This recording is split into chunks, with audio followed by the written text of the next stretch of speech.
नमस्कार दोस्तों, आप सभी का text book super coaching platform पे स्वागत है। मेरा नाम है प्रद्युमन त्रिपाठी और आज हम मिलने जा रहे हैं हमारे एक स्पेशल गेस्ट जिन्होंने कंसिस्टेंसी से प्रिपरेशन करके एक बहुत बड़ा चमत्कार किया है। बोल सकते हैं एक अपने आप में अजूबा है।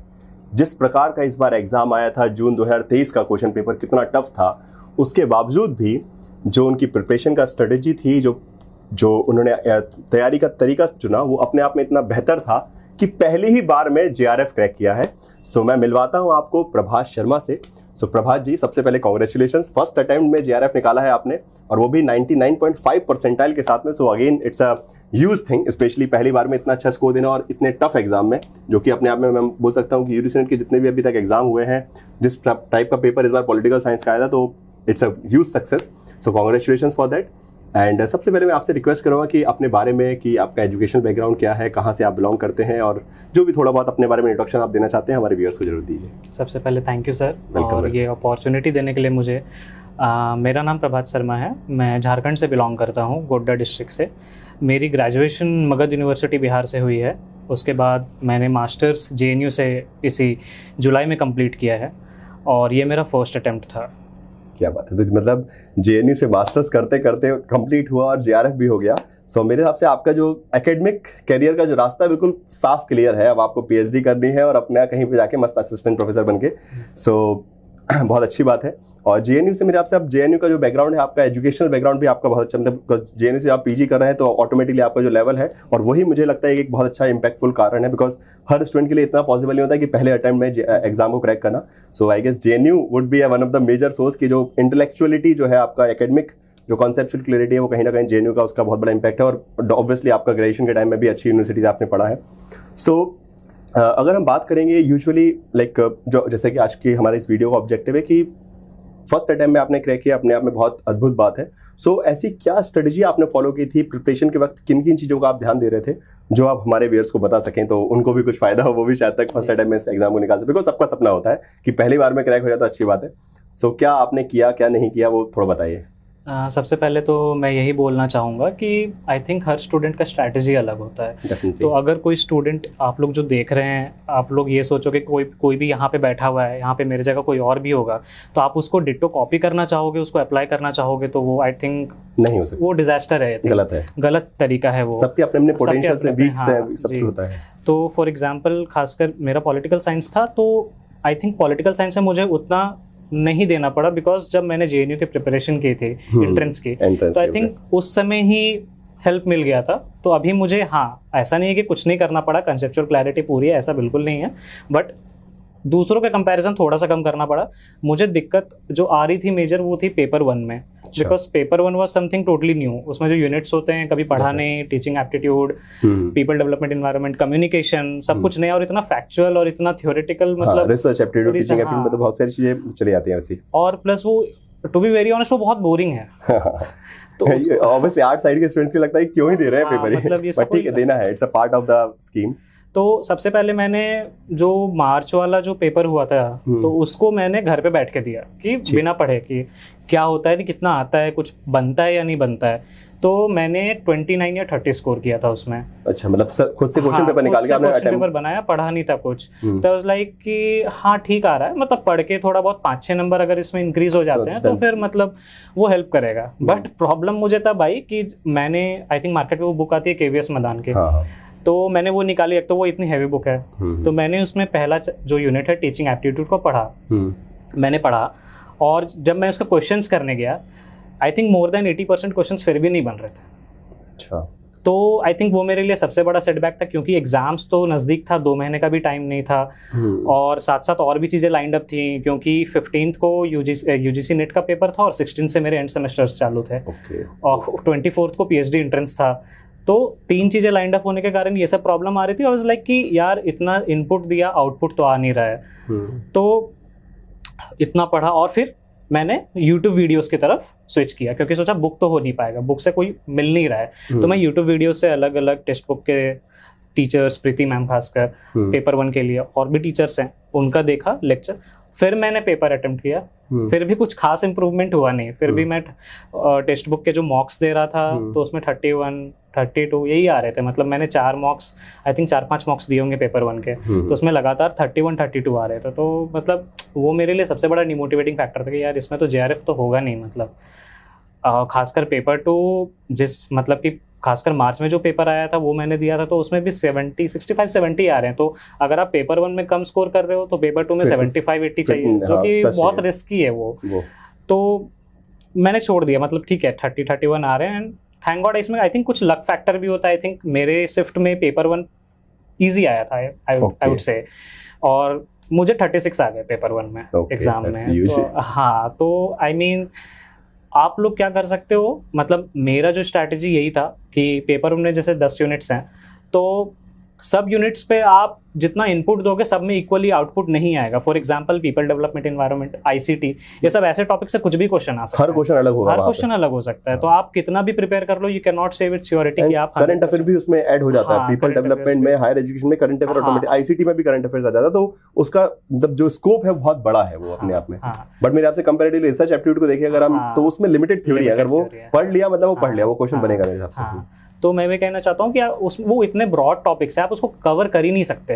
तो उसमें श्योरिटी नहीं है कि जो क्वेश्चंस आएंगे आप सही से बना पाओगे। तो मेरा यही रहेगा एडवाइस कि आप कुछ लिमिटेड जहां से आप क्वेश्चन कर सकते हो surely, for example teaching aptitude, research aptitude, communication, ये सब जो टॉपिक्स है, DI मैथ्स, यहाँ से आप आराम से नंबर स्कोर उठा सकते हो। मतलब हमको 30 क्वेश्चन का एक टॉपिक लॉजिक बनाना है कि बिकॉज हर जगह से 5-5 क्वेश्चन आते हैं। एक मतलब एक एवरेज है कि 5-5 क्वेश्चन आ रहे हैं पेपर 1 सबसे, बिकॉज पॉलिटिकल साइंस तो फिर भी मतलब इतना गाइडेंस मिल जाता है। बट पॉलिटिकल साइंस जो पेपर 1 है वो अपने आप में टिपिकल होता है। जो जिस तरीके से आप पेपर 1 को बता रहे हैं कि बहुत एक इजी और एक बहुत स्मार्ट अप्रोच, मेरे हिसाब से एक प्रैक्टिकल अप्रोच लेके चलेंगे कि सारा नहीं करना है बट वो करना है जिसमें सिलेक्टिवली आप डेफिनेटली स्कोर कर सकते हैं, तो वो ज्यादा हेल्पफुल रहेगा। चलिए प्लीज कंटिन्यू, आप कुछ कहते हैं। और वही मतलब कि क्योंकि अगर आप KVS मदान उठा रहे हो, आई एम नॉट सेइंग वो खराब किताब है, ऐसा बिल्कुल नहीं है of course, but I don't think it is humanly possible जिसमें जितना इनपुट आप दे रहे हो उतना आउटपुट आएगा नहीं। ये मेरा अपना पर्सपेक्टिव है, आपका अलग हो सकता है।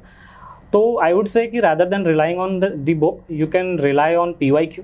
PYQ can help, मतलब वो आपको पता लगेगा कि कैसे क्वेश्चंस आ रहे हैं। क्योंकि जब आप जो पढ़ते और जो आते हैं, I think UGC pattern change कर रहा है पेपर 1 में भी, खासकर टीचिंग एप्टीट्यूड नए क्वेश्चंस दे रहे हैं, रिसर्च। तो यही बस आप स्ट्रैटेजाइज कर लो कि कौन सा यूनिट पढ़ रहे हो। 2-3 यूनिट्स ऐसे हैं जहाँ पे आप कितना ही पढ़ लो, I think no one can give you 100% surety कि आपका क्वेश्चन बनेगा उसमें। बट बाकी जो 7 यूनिट हैं, 6-7 यूनिट है, उसमें आप स्कोर कर सकते हो, and I think that will help.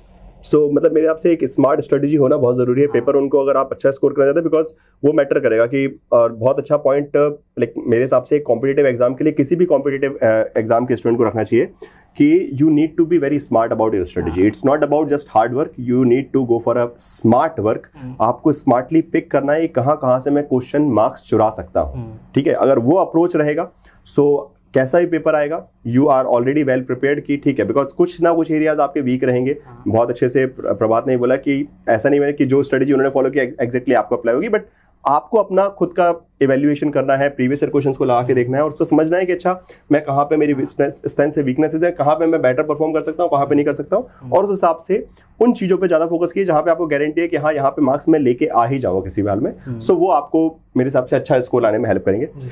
Regarding political science अगर हम बात करें कि पॉलिटिकल साइंस की आप प्रिपरेशन करते थे तो किन चीजों पे आपने फोकस किया, मतलब प्रीवियस ईयर क्वेश्चन पेपर्स लगा रहे थे, कंटेंट्स को पढ़ा, वीडियोस देखे, नोट्स पढ़े, मतलब क्या स्ट्रेटेजी, मतलब कैसे उसको मैनेज किया? बिकॉज उसमें भी होता है कि थ्योरीज हम बहुत सारी पढ़ते हैं बट जब क्वेश्चन फॉर्म होता है उससे तो वो कहीं ना कहीं डायरेक्टली कनेक्ट नहीं होता। कुछ क्वेश्चन ऐसे होते हैं, मतलब कुछ तो डायरेक्टली भी मिल जाते हैं सीधे कि जो हमने नोट्स में पढ़ा सीधे सीधे आ गया, बट कुछ ऐसे होते हैं जो थोड़े से टिपिकल हो जाते हैं। तो वहां पे कैसे हम उसको अप्रोच करें, और स्पेशली जैसे इस बार कॉन्सेप्चुअल पार्ट टफ आया है, मतलब बेसिकली कॉन्सेप्चुअली पेपर को थोड़ा एनरिच किया है इस बार यूजीसी ने। सो आपका क्या एडवाइस होगा कि जो भी बच्चा पॉलिटिकल साइंस का पेपर अटेम्प्ट करने जा रहा है, दिसंबर में 2023 का पेपर होने वाला है, तो उनको अभी से, बिकॉज अभी अच्छा खासा टाइम है, अगर वो अभी से सही तरीके से प्रिपरेशन करेंगे तो किन किन चीज़ों पर फोकस करना चाहिए किसी पॉलिटिकल साइंस के स्टूडेंट को प्रिपरेशन के टाइम पे? जी, तो सबसे पहली बात, जो पॉलिटिकल साइंस का पेपर होता है उसमें से आई थिंक ईजिली आप 10 से 15 क्वेश्चन ऐसा सेलेक्ट कर सकते हो जो टोटली आर्बिट होते हैं। लाइक यू कैन नॉट, मतलब वो क्या पूछ देंगे आप कुछ मतलब वो सेंस रैंडम होते हैं, वो आप क्रोनोलॉजी पूछ देंगे, डेट्स पूछ देंगे, जो I think you can not prepare that. तो आप आई थिंक 40 to 45 क्वेश्चंस ऐसे होते हैं जो directly I think easy level, not easy to moderate, आप अगर आपका कंसेप्चुअल क्लैरिटी आप डायरेक्टली टिक कर सकते हो, उसको आप आराम से सही कर सकते हो। बाकी बचे 20-25 क्वेश्चन आप जो आपको सही करने हैं, आई थिंक यू कैन, अगर आपके कॉन्सेप्ट सही है तो आप एलिमिनेशन मेथड यूज कर सकते हो। आई थिंक यूजीसी के जो ऑप्शंस रहते हैं उतने डिफिकल्ट नहीं होते हैं, यूपीएससी वाला नहीं होता, वो वाला नहीं होता। I mean you can easily do that, but खासकर मेरा एडवाइस यही रहेगा कि रिलाई ऑन PYQ। मेरा सबसे बड़ा गलती जो था, आई थिंक मेरा जो प्रिपरेशन था JNU के टाइम, तो मैं सोचा उसी से हो जाएगा, तो आई थिंक ये मेरी सबसे बड़ी वो थी, क्योंकि मैंने एग्जाम को नहीं समझा। UGC टोटली अलग एग्जाम है, एंट्रेंस PG या PhD का टोटली अलग एग्जाम है। तो मेरा यही गलती था कि मैंने PYQ पहले नहीं देखा। मुझे जब मेरे क्वेश्चंस नहीं बन रहे थे तब फिर मेरे अच्छा, तो ये तो गलती हो गया, मतलब अब टाइम भी नहीं है। मैं क्लास में भी कई बार इसी चीज बोलता हूँ, मतलब जब भी कोई स्टूडेंट एडवाइस मांगता है कि जैसे यूजीसी नेट, मान लीजिए हम एक जैसे क्रॉसवर्ड पजल सॉल्व करते हैं ना हम लोग यूजुअली, तो यूजीसी नेट का अगर पेपर हम देखें, सिलेबस जो है एक पजल है, तो उसका जो उसमें जो क्लूज होते हैं एक पजल में, वो क्लूज PYQ ही है। जितना ज्यादा आप उसको बार बार देखेंगे उतना ज्यादा आपको समझ में आएगा कि कहाँ से क्या पढ़ना है, कहाँ से क्या नहीं पढ़ना, और किस टाइप के क्वेश्चंस के लिए आपको मेहनत करनी है, किसके लिए नहीं हुई। ये भी है कभी कभी बहुत सारे स्टूडेंट्स अर्डेंट हो जाते हैं, कहीं ना रिजिड हो जाते हैं कि नहीं मुझे इस टाइप के क्वेश्चन भी सॉल्व करने हैं, और उसमें टाइम बहुत ज्यादा वेस्ट कर देंगे। जैसे कि मैं अगर एग्जांपल दूं, जैसे इस बार भी क्वेश्चन आया, आपने भी देखेंगे पेपर में, कि अब हॉब्स की बुक है, अब उसके चैप्टर्स, अब उसमें 54 चैप्टर्स हैं, कोई भी प्रैक्टिकली स्टूडेंट सारे चैप्टर्स के नाम याद नहीं रख सकता। उन्होंने बोला कि उसको अरेंज करो, बुक का नाम अरेंज करने के लिए देते थे, फिर भी समझता है कि चलिए 4-5 बुक्स हैं, हम लिस्ट में पढ़ते हैं, तो हम उसको रिमेंबर कर लेंगे कि भाई JS Mill की बुक्स पहली कौन सी लिखी, बाद में कौन सी लिखी। बट जब ये पूछ रहे हैं कि किसी एक स्पेसिफिक बुक के चैप्टर्स को आप सीक्वेंस कीजिए, जैसे इस बार फ्रेंड्स फ्रेंड का क्वेश्चन आया था, आपने भी देखा होगा कि वो भी अपने आप में रैंडम की, ठीक है फ्रेंड्स फ्रेंड की बुक चलिए फेमस है, पर इतनी भी नहीं है फेमस कि बैठ के स्टूडेंट वो एक एक चैप्टर पढ़े। तो उन क्वेश्चन के लिए मेरे हिसाब से आप परेशान होना, अगर फिर इसके लिए ये कर सकते हैं कि सारे थिंकर्स की बुक उठा के सारे चैप्टर याद करें, प्रैक्टिकली पॉसिबल नहीं है, टाइम वेस्ट होगा, और देयर इज नो चांसेस कि वो क्वेश्चन आएगा वहां पे, और अगर एक आध भी आया तो फिर वो, मतलब आप जितना अमाउंट ऑफ लेबर उसमें डालोगे उतना प्रोडक्टिविटी नहीं निकलेगी। सो प्रोडक्टिविटी को कैलकुलेट कीजिए। मैं थोड़ा सा स्मार्ट प्रिपरेशन में यही होता है कि आप, मतलब जो है ना, जैसे इकोनॉमिक्स में हम कॉस्ट बेनिफिट एनालिसिस करते हैं कि जितना हम इन्वेस्ट कर रहे हैं उतना रिटर्न आ रहा है कि नहीं आ रहा, तो आपको सबसे पहले ये देखना पड़ेगा कि जिस भी टॉपिक में आप इन्वेस्ट कर रहे हैं, according to the PYQ what are the guarantees that उससे क्वेश्चन आएगा और you will be able to solve it. So इस पे ध्यान देंगे। और बाकी पेपर 1 पेपर 2, पेपर 1 का भी आपने बहुत अच्छी स्ट्रेटेजी बता दी कि पेपर 1 को किस तरीके से एक प्रैक्टिकल अप्रोच, पेपर 2 का भी।